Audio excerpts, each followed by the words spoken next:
exogenous shocks such as El Nino weather conditions, which has had a devastating impact on this country's harvest this year, thus creating deviations in expected outcomes, including deviations in economic growth and domestic revenue collection. Madam Speaker,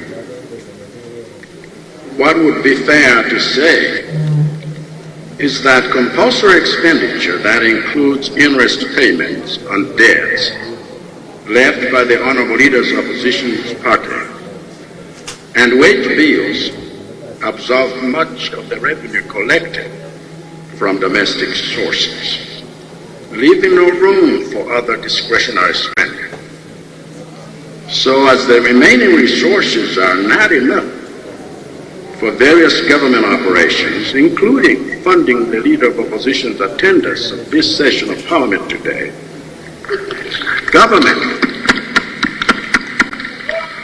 Government has no choice but to borrow to cover those shortfalls. But we do not do so excessively because we have to remain within our spending caps and within the parameters of the IMF program. But I doubt that the leader, Honorable Leader of Opposition, would argue that borrowing a little money to ensure that he is able to represent the people of Malawi Southwest or any other constituency represented in this House today is excessive or wasteful. For I, for one, believe the people of Malawi Southwest are also Malawians who deserve to participate in these deliberations. Madam Speaker, as a way of enhancing Member Mangochi Southwest, you know the procedures. Nowadays, we don't shout, please. Madam Speaker, as a way of enhancing fiscal responsibility, my government is committed to continued implementation of reforms such as the rollout of the Integrated Financial Management and Information System, IFMIS, which is central to improving budgetary control and transparency in government transactions. Madam Speaker, as the August House is aware, my administration entered into a 4-year extended credit facility, ECF, program with the International Monetary Fund in November last year, valued at $175 million. The program aims at supporting Malawi's efforts toward achieving macroeconomic stability and sustainable growth. Since its inception, the government has demonstrated a strong commitment to implementing necessary reforms, and so far, resources amounting to about $35 million have been disbursed by the IMF under that arrangement. Madam Speaker, the ECF program has also unlocked additional financial support from key development partners, including the World Bank, the European Union, and the African Development Bank.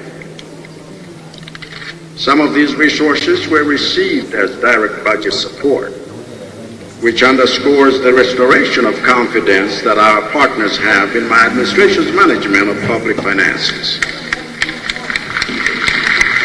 And I must thank these international partners for their solidarity with Malawi in our greatest time of need. Because if it was not for their support, we would have had nowhere to turn for relief from the fiscal pressures we have faced, or for the forex of the importation of essential goods. I must also thank the cooperation of those international partners to whom we as a country owe much of our foreign debt, because it is thanks to them that we have made great progress in restructuring our national debt. This includes the People's Republic of China, with which we have already signed an agreement towards debt restructuring, while we are now in the final stages of reaching a debt restructuring deal with India. Meanwhile, just yesterday, the South Fund for Development approved our debt restructuring proposals, which is welcome news, on top of the in-principle agreements we already reached with OPEC and Kuwait. Similarly, I must thank the Honorable Leader of Opposition and all members of this House for approving other instruments that are part of the IMF conditions, including legislative measures on procurement, insurance, financial services, and VAT. So, I urge all members to maintain this non-partisan spirit towards the ECF program that our country is benefiting from. And that is why when I led a team to both the headquarters of the IMF and the headquarters of the World Bank 3 months ago, I assured both institutions that all of us, as Malawians, will work together across political lines to ensure that the program succeeds. And I owe this entire House my deepest thanks for showing these institutions that my portrayal of our collective unity in support of national interests was accurate. In that spirit of unity, I invite the Honorable Leader of Opposition and all members of this House to join me in celebrating the fact that because of the measures we have put in place in compliance with the ECF program, also working to control inflation, as evidenced by the fact that Consumer Price Index, PI, for November shows a reduction in inflation, which if maintained, will help keep prices of commodities under control, which is precisely the kind of indicator of macroeconomic stability we should all celebrate. So, Madam Speaker, the country's ECF program remains broadly on track, save for a few areas that are not uncommon for countries in our situation. And as far as those areas are concerned, my government is currently working closely with the IMF to resolve them in order to conclude its first review of this program and clear the way for the next disbursement of funding to Malawi for the benefit of our people. I thank you, Madam Speaker. Thank you very much, Your Excellency. Cholo Central. Sorry? The mics are not working.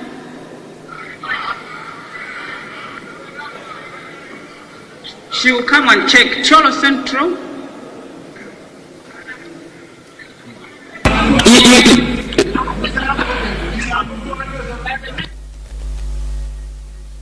Your mic, everybody's mic is working. No. Honorable member for Cholo Tava. Cholo Tava. Resume your seat, Cholo Tava. Resume your seat. Cholo Tava, resume your seat. Resume your seat, Cholo Tava. No. No, Cholo Tava, resume your seat. No, I will not have that. Honorable member for Cholo Tava, if you did not come for training, that's not my problem. You are supposed to be, if you want to be recognized, you are supposed to send in your name as quickly as possible, and it will take the first 6. Thank you. Cholo Central, you have the floor.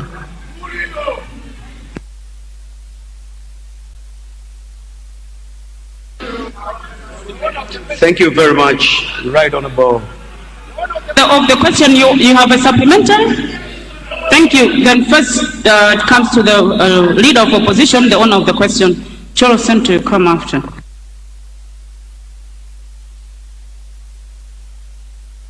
Next time, please use the gadget to inform me that you have got a question. Thank you. Right Honorable Speaker, thank you for giving me a chance to provide a supplementary question, to ask a supplementary question. My supplementary question to His Excellency the President is, what policy do you have when it comes to financial management? I'm asking because Your Excellency, you have made over 60 foreign trips with large entourage, and you are on road every day within Malawi. This has resulted in overspending. Consequently, we have had large budget deficit. As you are aware, Your Excellency, the inflation rate is now at 33%. Interest rate is over 25%. And the national debt is over 15 trillion kwacha. This cannot be blamed on environmental and geopolitics. To add, your trip has resulted in overspending. Consequently, we have large budget deficit, which means that government cannot live within its means. Honorable Leader of Opposition. It's a question. Yes, can you stick? It is you who brought in this question. Yes. You're asking on economic deterioration and IMF. Yes. So the supplementary should stick to the issues yes. that you had raised, please. Thank you. Yes, proceed. I'm asking, Right Honorable Speaker, because he has mentioned about yes. the environmental and geopolitics. He has mentioned about the problems of the weather, but I'm saying the supplementary question: what policy? But on my right, can I have? Does the government have when it comes to financial management? Your Excellency, you have made over 60 foreign trips with large interest, and you are on the road every day. Was it not possible that this work could have been delegated to your able ministers who are there? Because by so doing, Your Excellency, it will mean that we are saving money for Malawi. Your Excellency, Honorable Leader, it's almost 3 minutes. Supplementary is supposed to be 1 minute. It's okay. 3 minutes. Supplementary is only 1 minute, and this is 3 minutes. So please. I just end up. You are right. Thank you, Honorable Leader of Opposition. Speaker, by saying the World Bank has said Malawi is in fiscal distress. By fiscal distress, it means that we are bankrupt as a country. Thank you. The Honorable Leader of Opposition. Honorable Member for Cholo Central.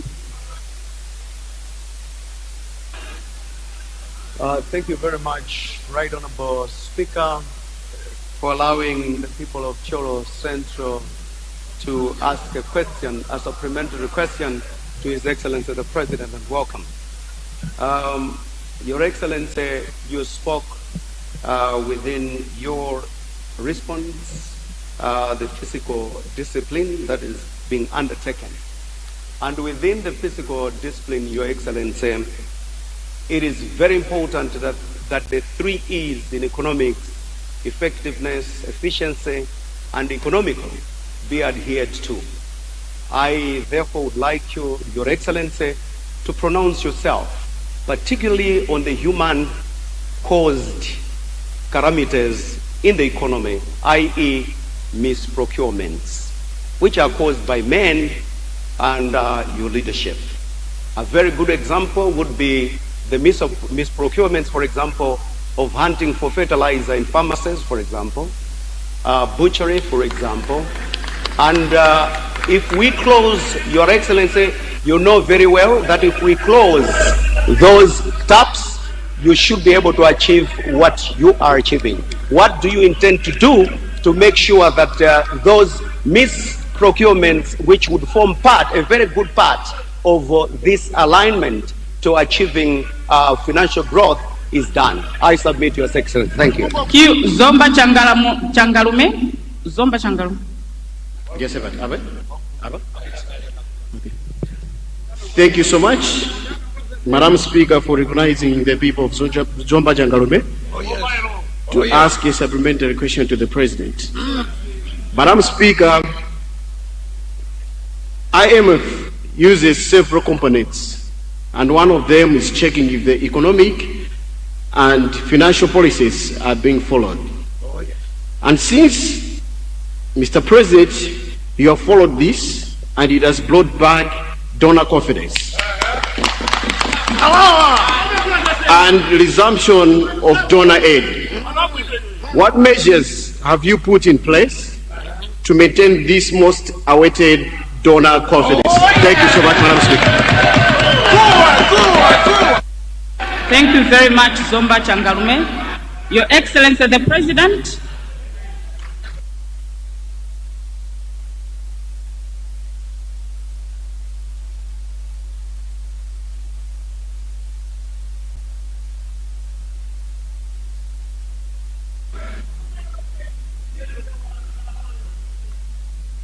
Madam Speaker,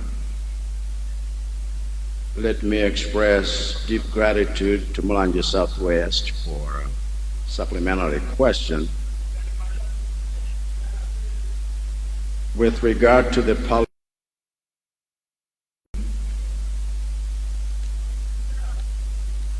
in financial management,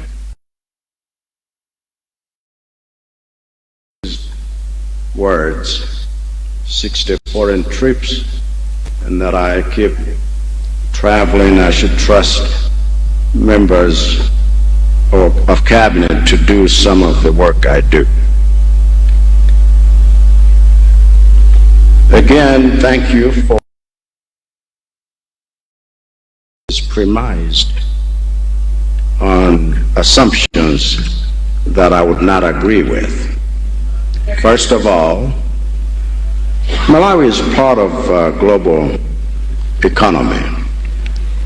It is a bad foreign policy that excludes,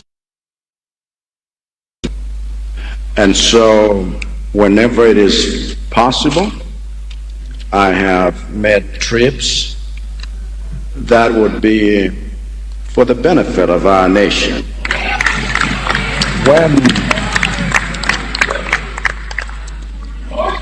When I would miss as important meetings as the Commonwealth, Commerce and others, it means that I'm not attending every meeting, and ministers represent me to some of those. I also wish you to know that in some instances, my trips have been funded by those who have requested for me to attend in behalf of Malawi.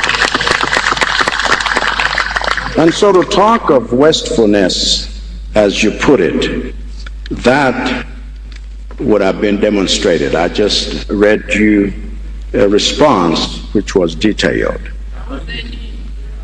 Cholo Central says there are some human-caused, shall we say, catastrophes in terms of what he called the misprocurement. Well, let me just thank you for being part of this august House that yesterday passed the PPDA law to make sure that all of the concerns that you talk about should be covered should there have been any questions on future procurement. So thank you for helping your country make the right choices. And Zomba Changalume was basically a question to say, how do you maintain donor confidence after we have come thus far? Let's keep doing the right thing. Let's keep maintaining what needs to happen. And let's continue to work in a bipartisan spirit that wants this country to make progress and not some particular individual or party. Thank you. Very much, Your Excellency. We now go to question PQT2, Kasungu North.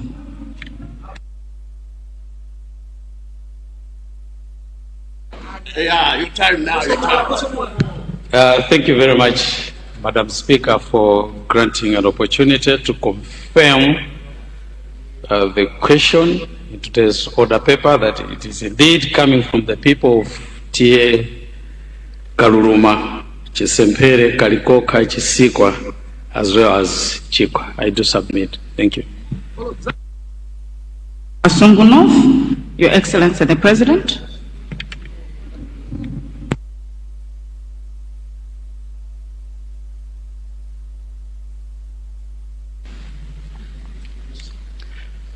Madam Speaker, let me thank people of Kasungu North who are asking the President, and the question is premised on the fact that government listened to Malawians that local contractors must be prioritized for contracts. And PPDA Section 44, subsection 10 says it all. And all bids submitted to give preference to 60% of indigenous black Malawians and 40% others. However, it seems most local contractors are failing this government with delayed projects like roads, schools, security houses. The people of Kasungu North wish to ask if it is possible for the government to revise the law under Section 44, subsection 1 of the PPDA to allow contractors get works based on their capacity and history. Madam Speaker, the concern of the people of Kasungu North over the capacity of local contractors to execute contracts on time, on budget, and up to standard is a legitimate concern. And government is actively addressing this matter beyond mere legislation. This is because legislation alone cannot solve the capacity shortfalls of local contractors.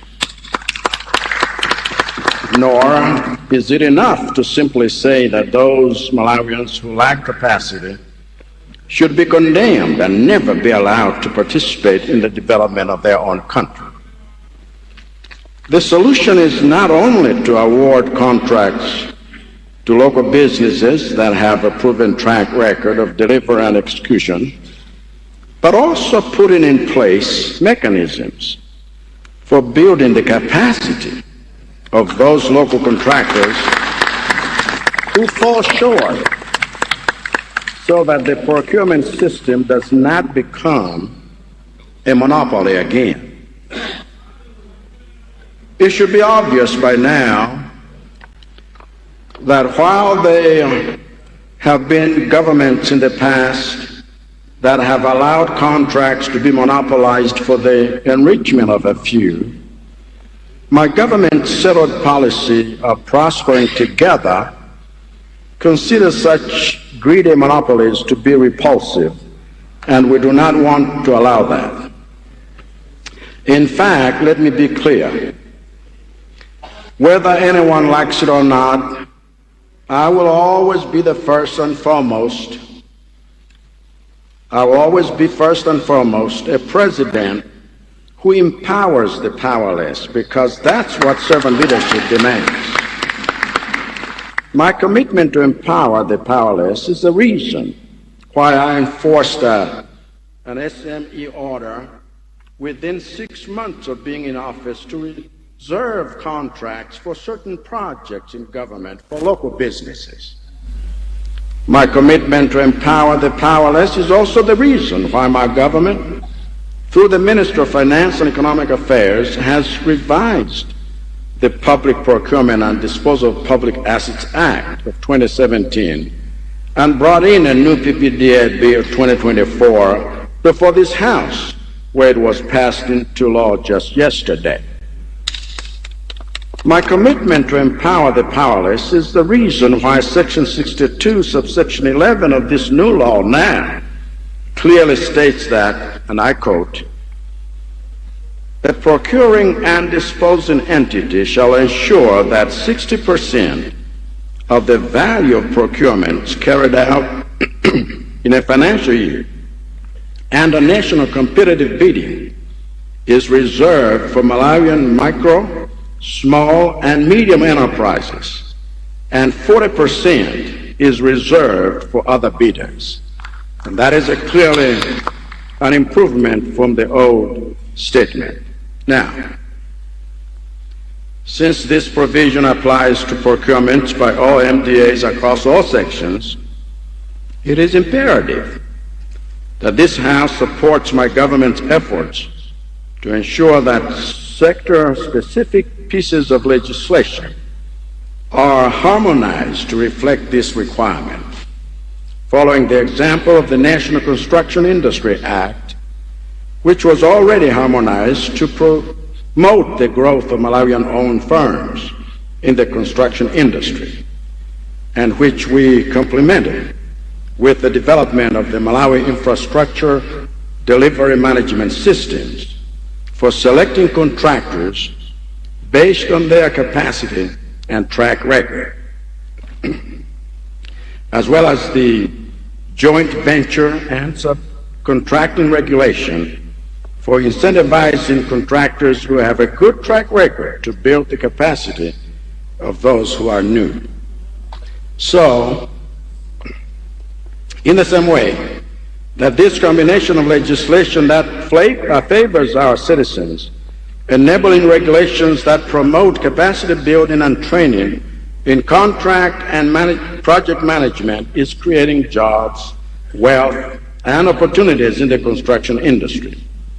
We are determined to do the same across all sectors because our desire to empower the powerless is non-negotiable. Madam Speaker, this does not mean we do not see the value of international contractors that can do works of an international standard. As a case in point, I do not think there is any member of this House or any political party in this House that can dispute the fact that when they leave this House every day to go south or north of this city, they enjoy driving on roads that my administration has constructed.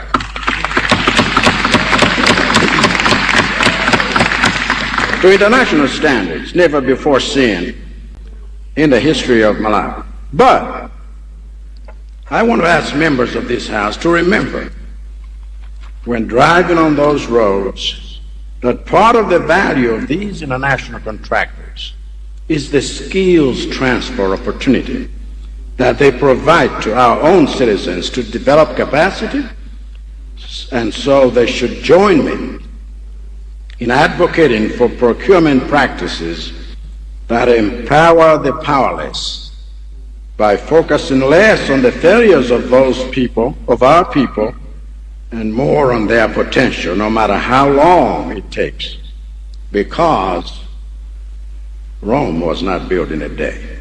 Thank you, Madam Speaker. Very much, Your Excellency. Zomba Ntonya, Halombe East, then Chitipa East.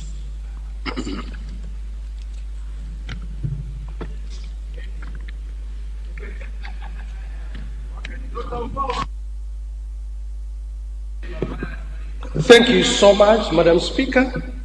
And let me take this opportunity to welcome the State President of this country, Dr. Lazaro Jaguera, as fondly pronounced by himself so many times that I've heard him do so. I like the way that the President has said, to power the powerless. This is very strong and this is very powerful. I appreciate. But when we look at our local contractors who are toiling, lamenting for payments, last time that they got paid was in July. Up to now, do we call this powering the powerless? Madam Speaker, when we talk about capacity, to capacitate our local contractors, it comes in 3 or 4 folds. Number 1, technical know-how. Number 2, financial. Number 3, headcount. These kind of elements capacitate our contractors. In this vein, in this light, are we capacitating them in order for them to compete on an equal footing with their international counterparts? I submit, Madam Speaker. Thank you.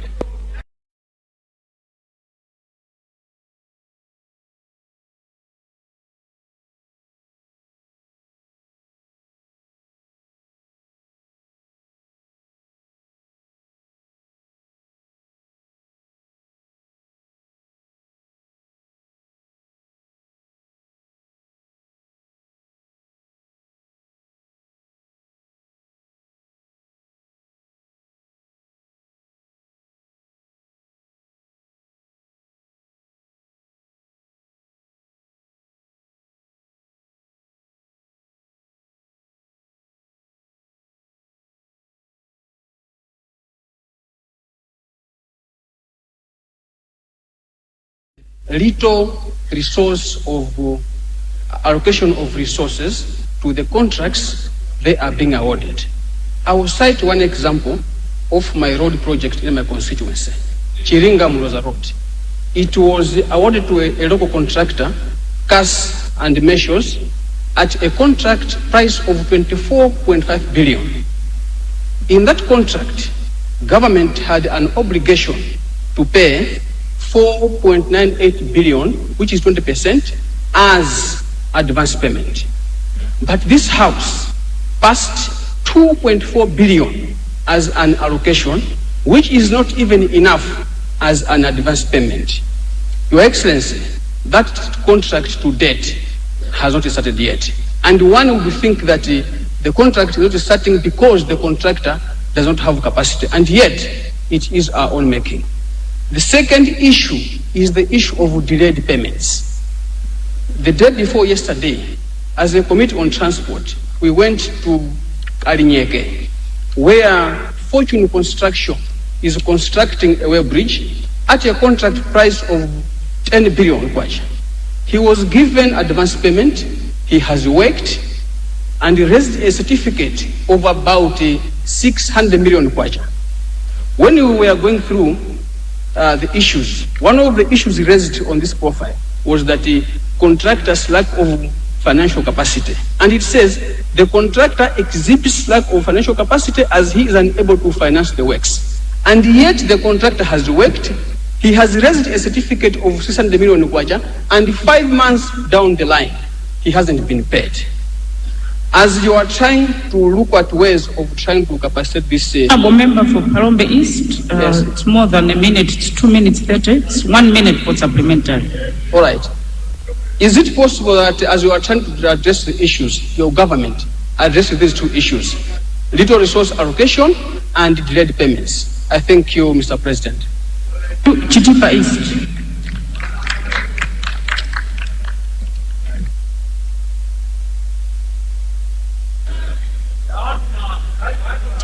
Thank you. Thank you very much, Right Honorable Speaker, for granting the floor to the people of Misuku to ask a supplementary question to His Excellency the President. Before I ask that question, I wanted to thank the President for being the first President to represent, to be present in this House consistently ever since Matipata. Your Excellency, Chitipa East and its people are concerned that despite Your Excellency's commitment to good governance and observance of the rule of law, among others, there are a few individuals who always want to disturb your course. Your Excellency, I'm aware of the magnificent Mzuzu library you have constructed in the north, I'm aware of the beautiful police houses you have built in Mangochi, Blanta, Misuku, Doa, and all over the country. I'm aware, Your Excellency, of the beautiful roads you have constructed in this country. I have not seen roads elsewhere other than the roads that we have now. Now, Your Excellency, what baffles me and the people of Misuku, that there are few individuals who have decided to retrogress your progress by having to destroy infrastructure. For instance, ESCOM infrastructure is being destroyed. People have gone to the beautiful street lights that you have installed in Lilongwe. They started stealing. And so many of those barbaric acts. I want, therefore, a word from Your Excellency. What could you advise Malawians of like mind who want to retard your progress on such issues? Thank you, Your Excellency. Advised, Your Excellency the President.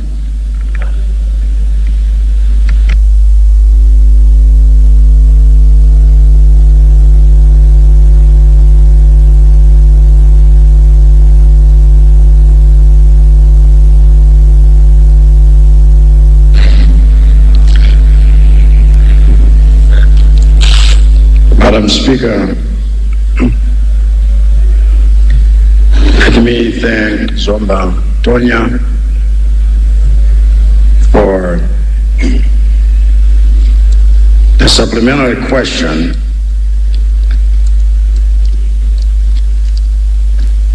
as to how do you empower the powerless when they don't even have technical cover, when they struggle for money.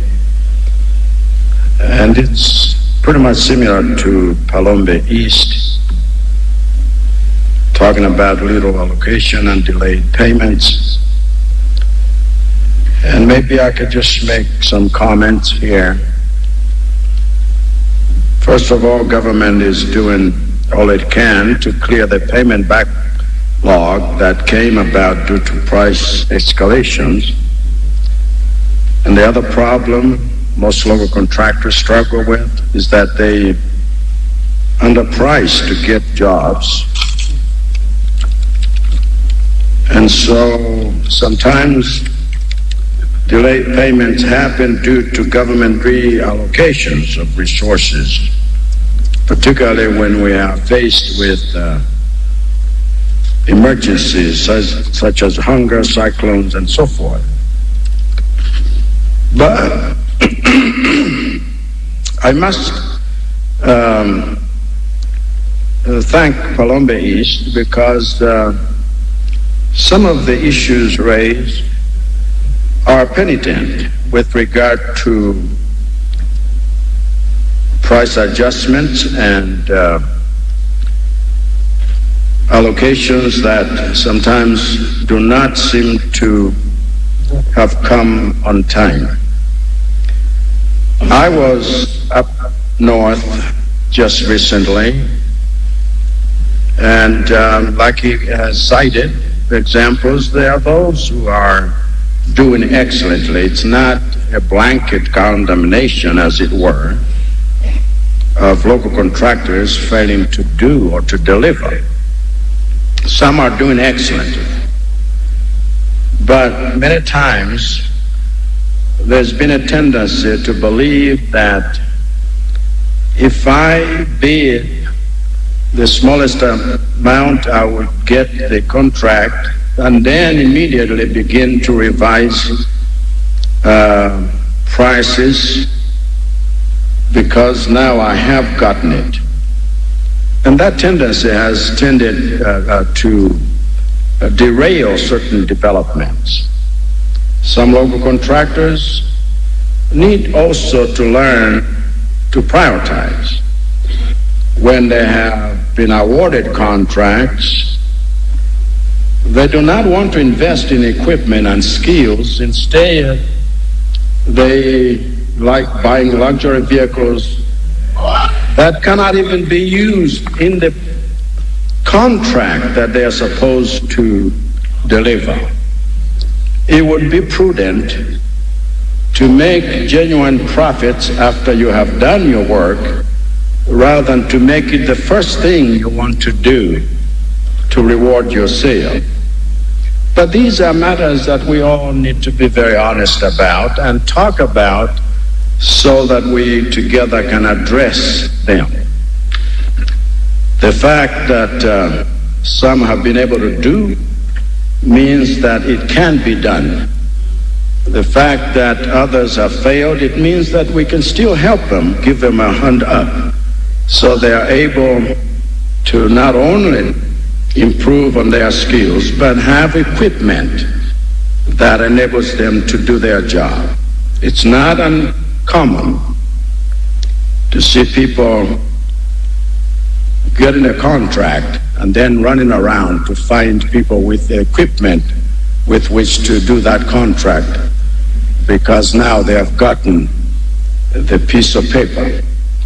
Let's learn to be very honest in the manner in which we work to develop our own country. Thank you. Thank you, Your Excellency. We now go to question PQT3, Lilongwe City Center.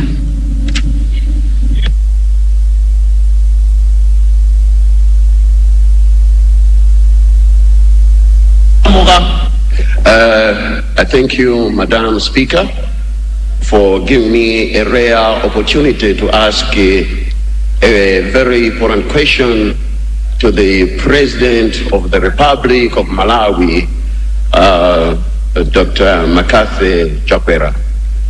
I stand to confirm that question PQT3 appearing during this 15th session, during this 60th meeting, today on Wednesday, the 18th of December 2024, is indeed coming from the mighty people of the Lilongwe City Center constituency at exactly 1 minute past 3. I thank you. Thank you, Honorable Member for Lilongwe City Center. Your Excellency the President.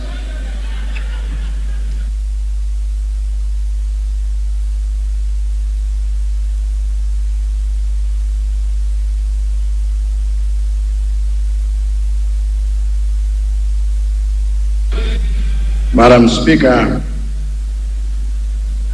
I thank the Member of Parliament for the Lilongwe City Center constituency for the question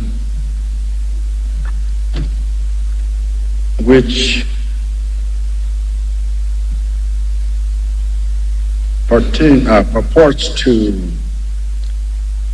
indicate that since there's quite a lot of development projects going on in the nation, especially on road network, to facilitate movement of people and goods in the country,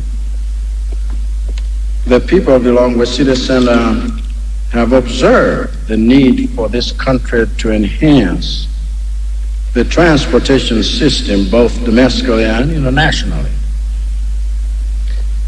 And therefore, they seek to ask the President if there are any plans to secure or revamp our own airline to improve air transportation in the region. I feel, Madam Speaker, duty-bound to remind this august House that Malawian Airlines, of which the people of Malawi are the majority shareholders, because of the 51% of the company's shares that belong to the Malawi government. And so this needs to be borne in mind, because it is not accurate to say that Malawi does not have its own airline. We do, and it is called Malawi Airlines, which has been in operation for a decade now, despite facing challenges as a new entrant into the market and having to weather the disruptions caused by COVID-19 during that year that I took office, which required my intervention to save it from going under. Now that we have this airline in operation, what is important now is to focus on how to promote it, grow it, and increase its footprint in the regional market. Madam Speaker, currently,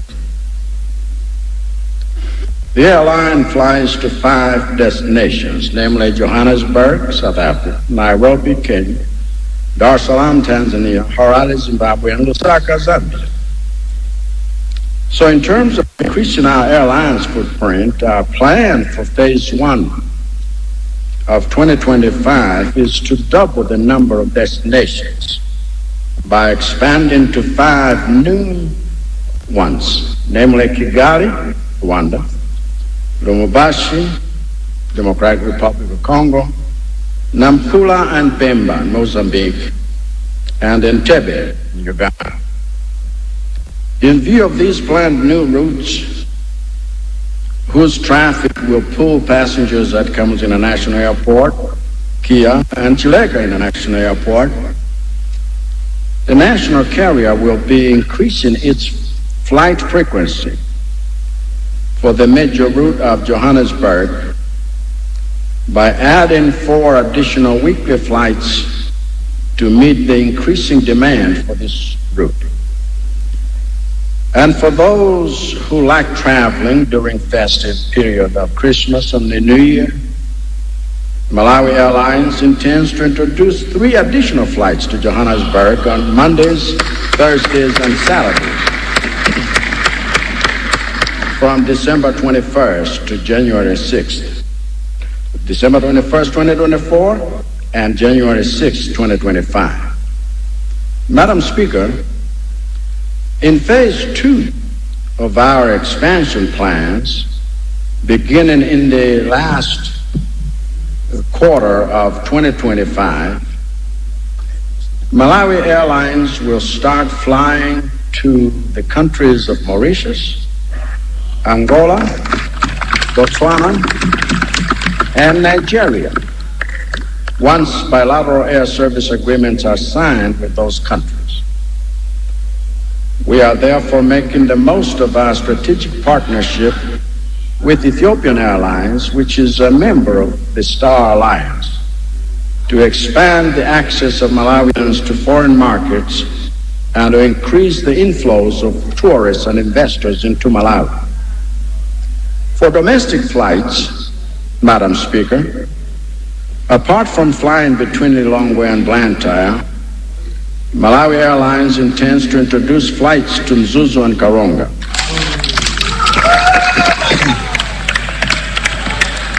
In the past, the limiting factor has been capacity of the Mzuzu runway to accommodate a Bombardier Q400. Currently, the runway at Mzuzu Airport has a total length of 1,300 meters only, whereas the Bombardier Q400 needs clearance of 1,600 meters to comfortably land and take off. So I'm pleased to inform this august House, Madam Speaker, that the work of Airport Developments Limited, ADL, is extending the Mzuzu Airport runway from 1,300 meters to 1,600 meters, and is already underway by Airport Developments Limited, including the installation of runway lights to improve visibility and the procurement of a distance measuring instrument to enhance land safety. So, Madam Speaker, the good news is that by the time I come back in this House to deliver my State of the Nation address in February of 2025, all this work will have been completed, and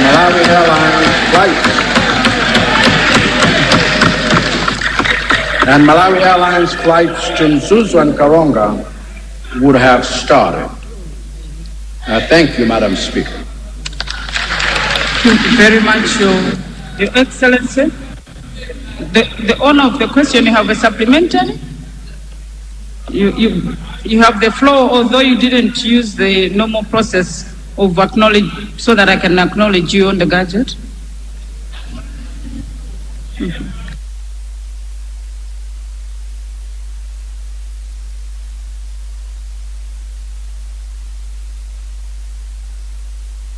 The floor, Lilongwe citizen.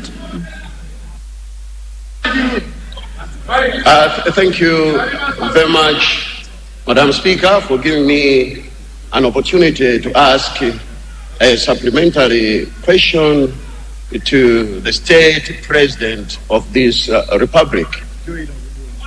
I am 100% convinced with the response given by the president.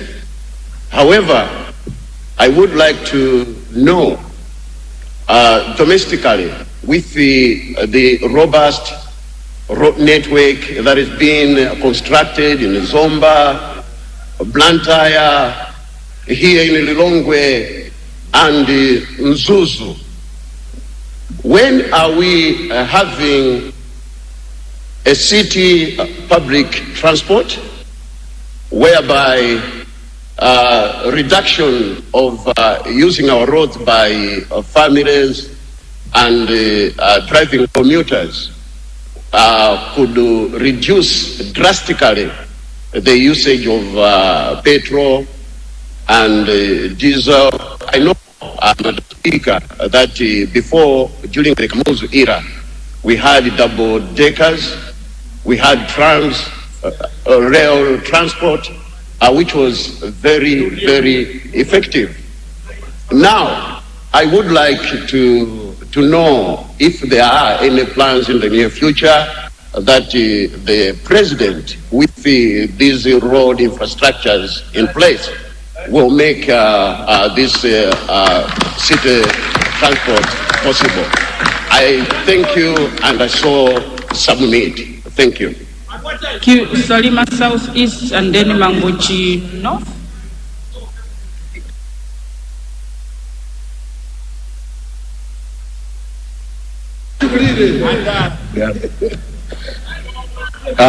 Thank you, Madam Speaker, for giving me the opportunity to ask the question to the President. Oh, yes. The people of Salima Southeast has seen that the President and his government is doing a lot in road infrastructures and, in short, in public transport infrastructures.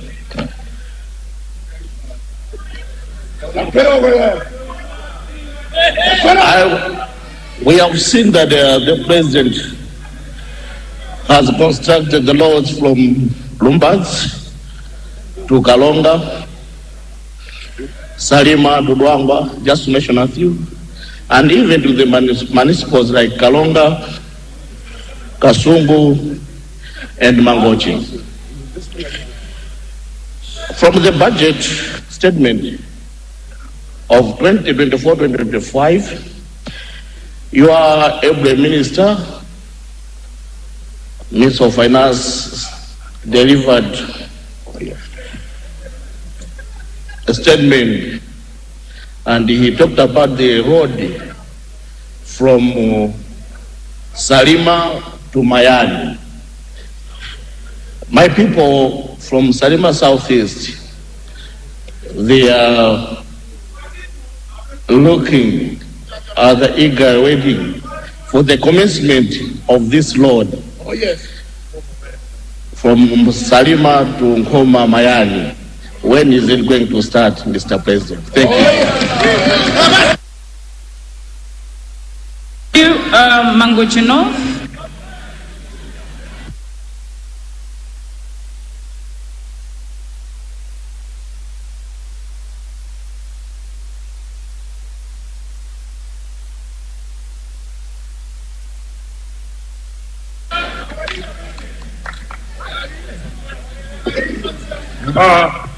Thank you, Right Honorable Speaker, Madam.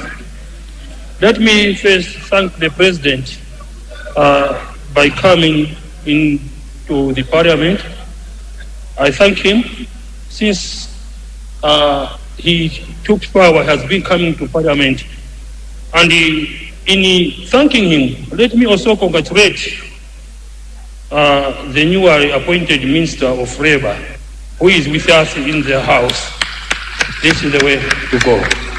Madam Speaker, the people of Mangochi North want also to appreciate, to thank the President, like Senior T.L. Rulanga is thanking for the EPA you have given him, Senior T.L. Makanjira for the heavy post given to him, and the water project which is in progress, Sabutie Kuchibibi Kuchilawe, the bridge at Ritisa,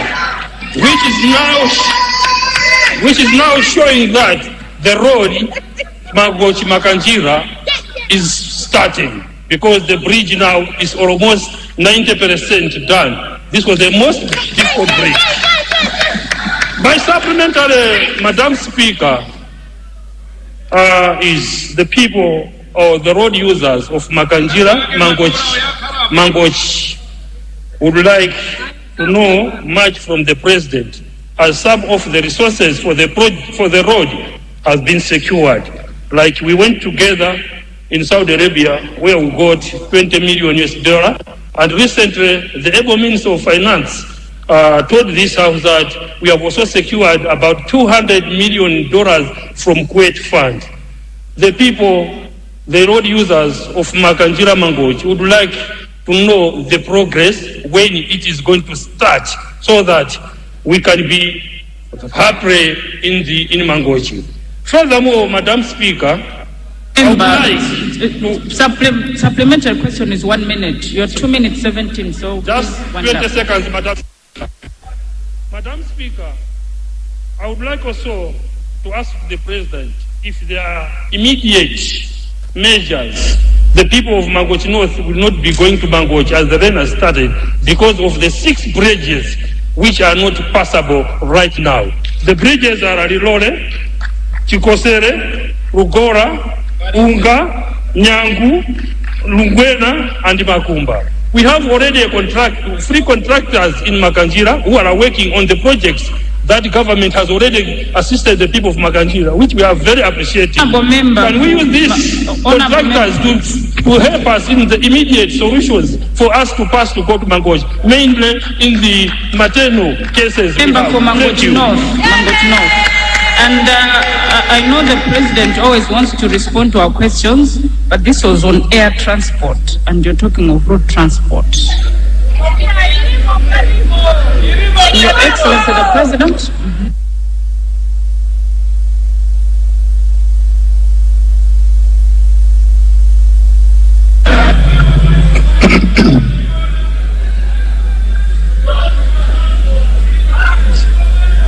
Madam Speaker, I know the interest from air transport to road transport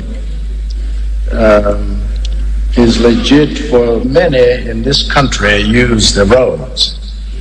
And so let me just make a few comments. With regard to road network and city public transport and things of that nature,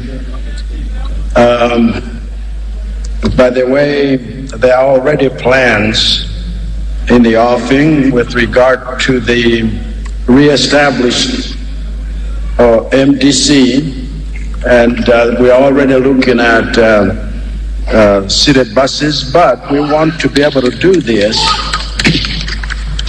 with those that are already involved in transporting people in our cities, so that they could also have shares and such. We don't want to put anyone out of a job. We want to be able to include everyone in the new systems that we are developing. As far as the Salima Southeast is concerned, their concern is the road to Mayani and Koma. By the way, this has already been allocated some money for designs, and the work is starting. Procurement will soon happen so that we have that road fully designed, ready for implementation. Mangochi North, I know the interest is Makanjira Road.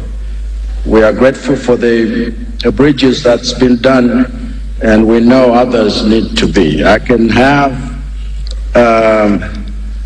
the people of Makanjira, Mangochi North, know that now we have resources for that road, $100 million. And so when we started with Saudi and then we went to Kuwait and then UAE, everyone now has agreed and we have the total so that things can start to move. With regard to immediate needs for transport, the Minister of Transport will be looking at some of those and how do people move in this rainy season, but I'm so happy that now we can get our work started for Makanjira. That's about all I can say right now, and so thank you, Madam Speaker. Very much, Your Excellency. We now go to question PQT4, Rumpi East.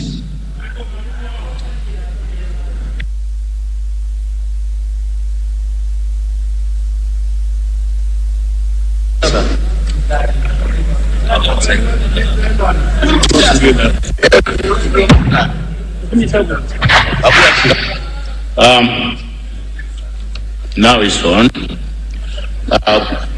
Good afternoon, Your Excellency. Thank you, Madam Speaker, for allowing the people of Rumpi East to indeed confirm question number PQT4 that it is indeed from Sub-T.A. Chapinduka and now promoted by him to a full T.A. Chapinduka, which I'm grateful. And the T.A. Ngamulowe, he wants also to be a senior chief. He has been a T.A. for many, many years. And the senior chief Marweni and the sub-T.A. Chimpamba, whom you have promoted, Your Excellency, and some sub-T.A. Mkondowe, whom you have also promoted, Your Excellency, and the sub-T.A. Njukura, whom you have also promoted, Your Excellency. So I would like to indeed confirm that these chiefs and the people, this question is from them. Thank you once again, Madam Speaker. Thank you, Rumpi East. Your Excellency the President.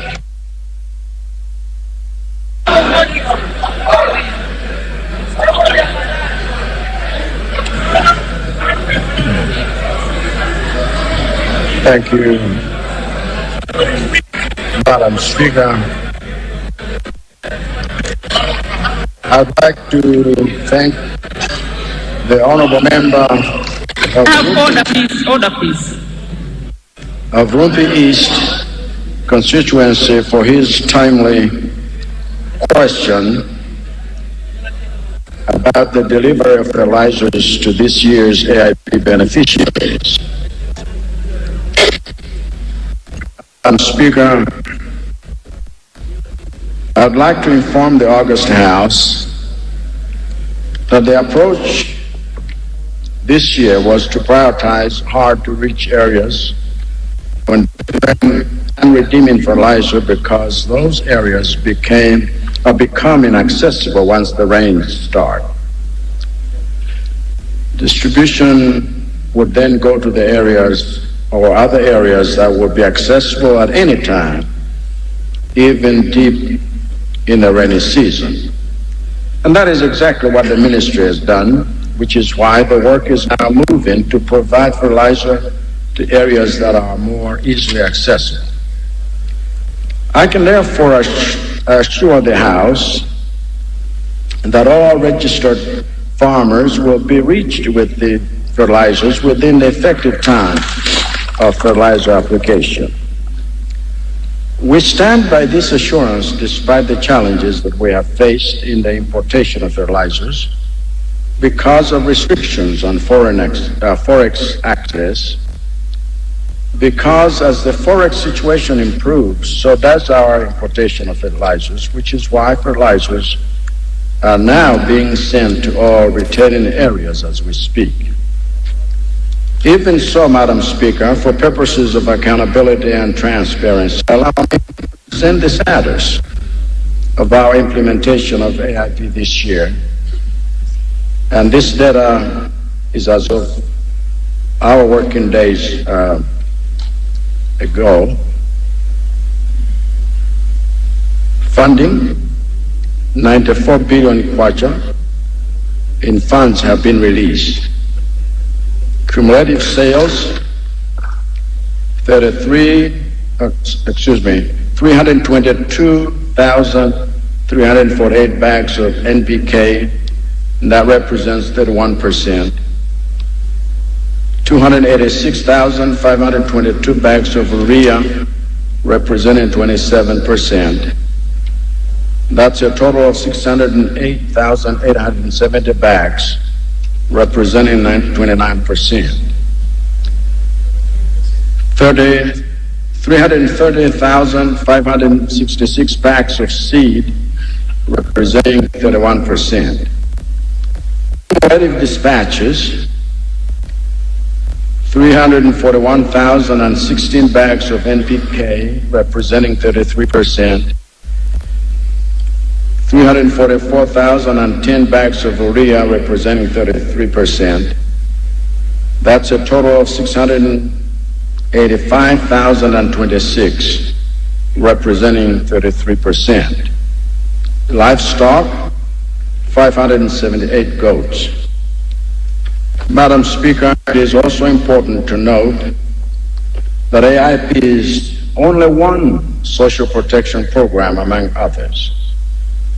And the goal is to make sure that some families that are not covered by AIP are covered by other social protection programs.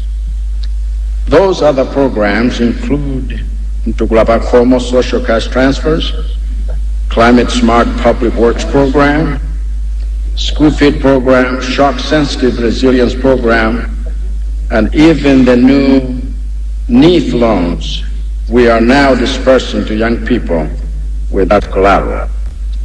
I thank you, Madam Speaker. Your Excellency, Mwanza West, Salima Central. Honorable, please. Mwanza West, Salima Central, and Katabe North. Thank you so much, Madam Speaker, for giving an opportunity to the people of Mwanza West constituency to ask the head of state a supplementary question. Madam Speaker, before I do that, let me thank His Excellency for all the projects he's implementing in our district, Mwanza. I have in mind the Mwanza Stadium, which is almost done.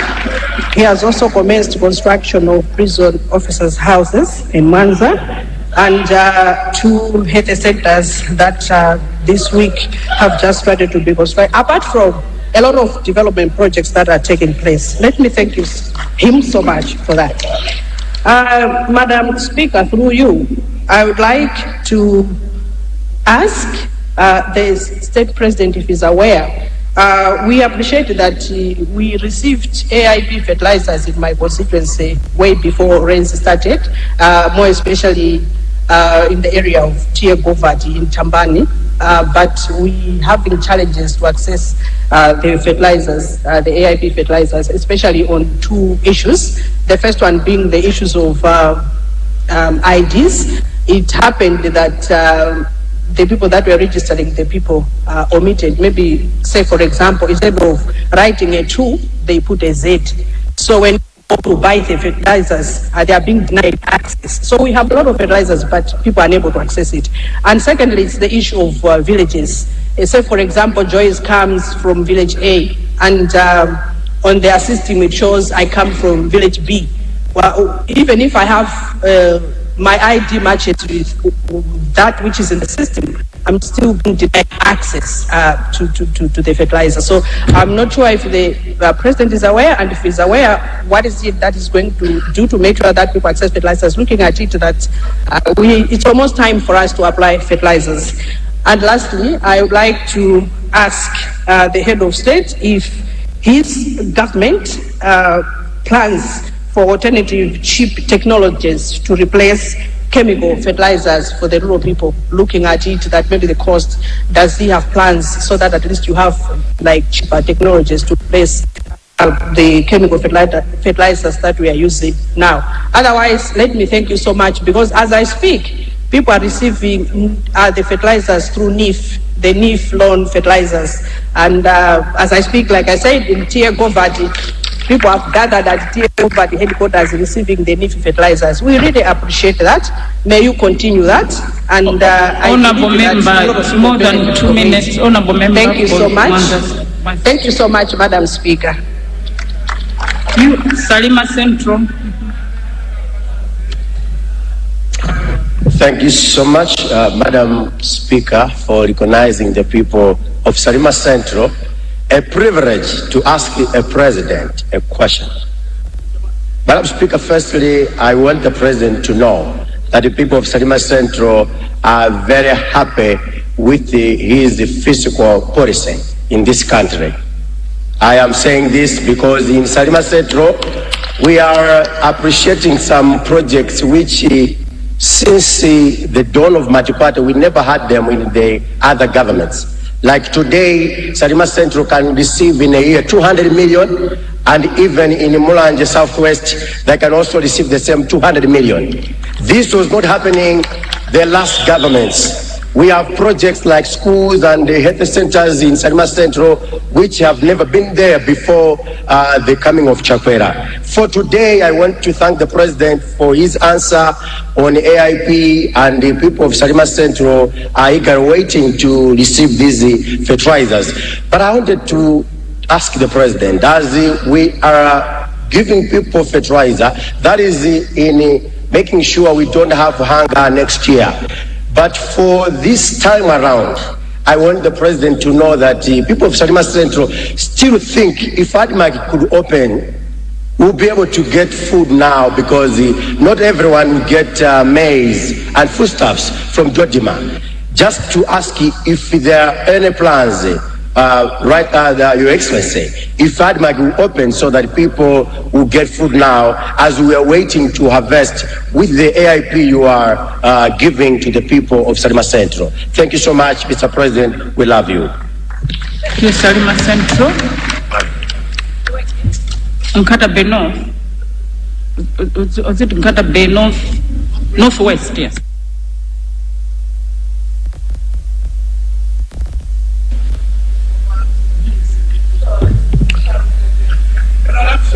Thank you, Madam Speaker, for giving me this opportunity to ask a supplementary question to the President.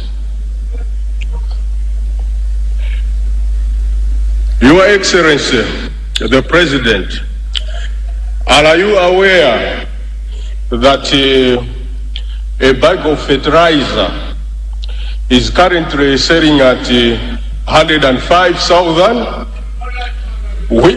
which is far higher than the 4,495 price you promised Malawians during campaign? What actions have you taken to ensure that Malawians can purchase a bag of fertilizer at a promised price of 4,495?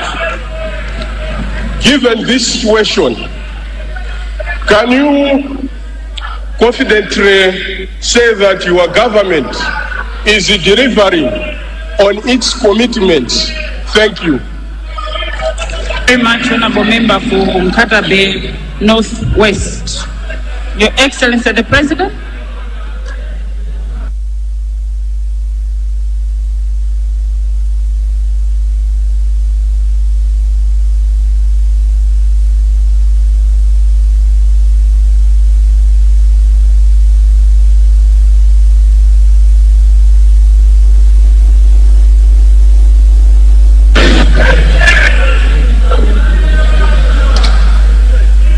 Thank you very much, Madam Speaker, for the supplementary questions from Mwanza West, Salima Central, as well as Karabe Northwest. Let the people of Mwanza West know that the problem that was identified, in which beneficiaries whose IDs were showing errors, that problem is being fixed immediately after it is identified now. Also, the fact that we recognize that we need to have other technologies vis-a-vis fertilizers and maintaining the soil health that Malawi needs to have. We have approved technologies, including nano-fertilizer, which is liquid, organic fertilizer, organomineral fertilizers, and effective compared to the chemical ones that most have tended to rely on. And we want you to know, people of Salima Central, that the plans to open ADMARC depots in order for maize to be readily available, ADMARC has now been given 10,000 additional tons to sell in its depots. Funding logistics has also been released for transportation because we had issues to do with some of that vis-a-vis fuel availability. And so we want you to also understand that I'm aware that a bag of fertilizer is over 105,000, and that the first year we did sell 4,900 as per our campaign promise. However, we used to see or sell 5 bags of maize or 6 bags of maize to buy 1 bag of fertilizer. Now a farmer sells 2 bags, even 2.5 bags to buy that same bag of fertilizer. Soya that was at 100 now is 1,500. Tobacco bales and sales have been improving year after year. So the equation should not be seen at just one end. We need to see both.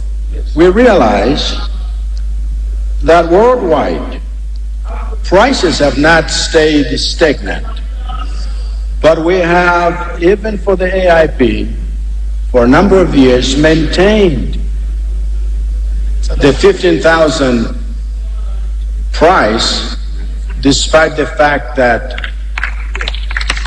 the fertilizer the price has hiked so many times. So people should look at this in perspective. We want to empower farmers, and if they used to sell 5 or 6 bags, sometimes 8 bags, to just get 1 bag of fertilizer, now they can do the opposite.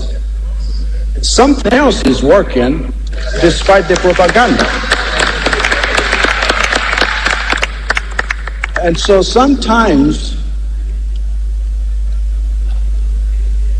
the letter kills, but the spirit is what gives life. Sticking to a letter of something that obviously none of us being God were able to foresee some of the challenges we have faced, it would be suicidal to think that things would stay the same and the prices would stay the same. But let's continue to empower our farmers and buy their products at good prices. That is empowering them to be able to access some of the things that would have been difficult to access previously.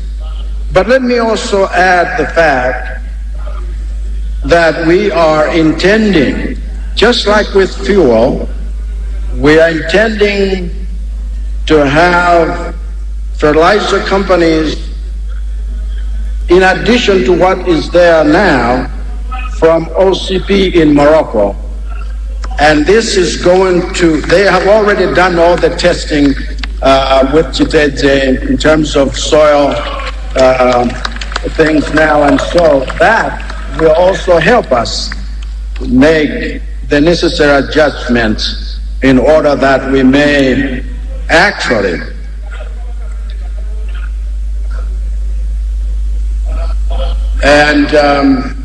just for your information, when, for example, I was here in Parliament, we knew what CDF we were getting, and now it is no longer like what it used to be. And so we can't say because we wanted 29 million, then we should stick with it. We have raised it to 200 million because we know that the times have changed. And so we need to learn to tell the whole story, not just half of it. Thank you, Madam Speaker. Very much, Your Excellency.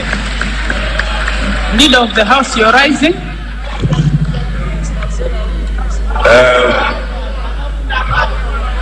Honorable Speaker, I'm rising to announce that we are not extending time, but also to have an opportunity to congratulate the President for continually respecting the Constitution and coming to answer questions, something that was not happening in the past. If you allow me, Madam Speaker, I will say this is what it means to be a servant of the people and a leader of the people. Bravo, Mr. President. If you allow me again, because you are going to wind up, is to announce business for tomorrow. Mindful that tomorrow is a private members' day, but time permitting, business given to us, we're going to deal with the money bills that have been already circulated to the honorable members and other bills that are on the paper. Good evening, and thank you so much, Honorable Speaker. Thank you, Honorable Leader of the House. The Honorable Member for Mangochi Southwest, you're rising. On a point of order. What has gone out of order? Madam Speaker, thank you very much for giving the people of Mangochi Southwest to rise on point of order. I'm looking at the order paper, and I see that there is a question. Question 5, which hasn't been responded to. Order on my right, please. Order. There's a Central East order, please. There's a Central East order. Madam Speaker, is it in order that when we have an order paper, without moving a motion... Honorable members on my right, can I have order, please? Order, please. Order. Salima Southeast order, please. On the order paper, is it in order that there is a question 5, which we prepared for? We had supplementary questions, but now it hasn't been responded. Is that in order? Because the people of Mangochi Southwest wanted to know What measures? Honorable member for Mangochi Southeast.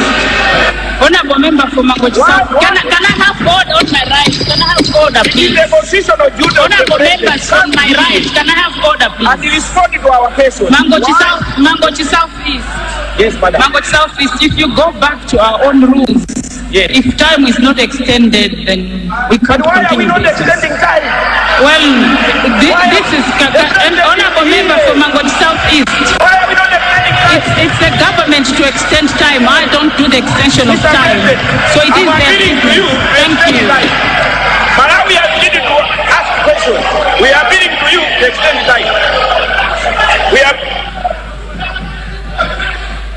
For members, before I adjourn the House, I have few announcements to make. We have students from Mudzu Primary School. These are students coming from Lilongwe City West. They have come to observe proceedings. Students from Mudzu Primary School, please stand up so we can please stand. Most welcome to Parliament of Malawi. And they are coming from Honorable George Zulu. We also have traditional leaders from Lilongwe. I'm assuming it's the same constituency, Lilongwe City Southeast. Thank you very much, our students. You can resume your seats. Mafumu amene mwachokera ku Lilongwe imirirani tikulandireni. Agogo achokera ku Lilongwe zikomo kwambiri takulandirani.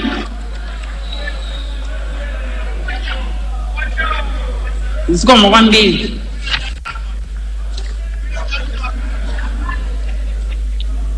Honorable members, we have now come to the end of question time to the President. Before I adjourn the House, I wish to express my sincere gratitude on behalf of all honorable members to His Excellency the President for candidly responding to all the questions which the honorable members have raised during this afternoon. We do not take this for granted. Your Excellency, that you found it worthwhile to spend this precious time with us in this august House. Your Excellency, responses have shed more light on all issues which have been raised and are matters of great interest to the people of this country. This gesture is a demonstration of Your Excellency's commitment to adhere to the Constitution of this country and also depicts Your Excellency's support to principles of transparency and accountability to this nation. I wish to inform the House that after adjournment of the House, Honorable Member for Cholo Tava, can you please observe order? I know you've been complaining about you taking the floor. You cannot always take the floor. We have 193 members of parliament and it can't just be you only being given the floor. So please, can I have, for the last time, can I have order? We have 193 members. We only had 12 questions and most of the times we always give you space. And it's only fair sometimes to give others who don't ask questions to ask questions on the floor. Please. Thank you. I wish to inform the House that after adjournment of the House, the Speaker's procession will leave the chamber and proceed to the Presidential Lounge to see off the President when leaving the premises of Parliament. Thereafter, the President, in the company of the First Deputy Speaker and the Leader of the House, will escort the President to the Presidential Lounge. Finally, honorable members will leave the chamber, marking the end of today's sitting. Please let us adhere to this procedure to ensure that there is order and decorum when leaving this chamber. Honorable, I would also like to appeal to the journalists to keep away from the President's presidential entourage to avoid distracting the President's entourage. I now adjourn the House to tomorrow, Thursday, 19 December, 9:30 a.m. House adjourned. That's Speaker of the National Assembly, Catherine Gotani Hara there, announcing that adjournment after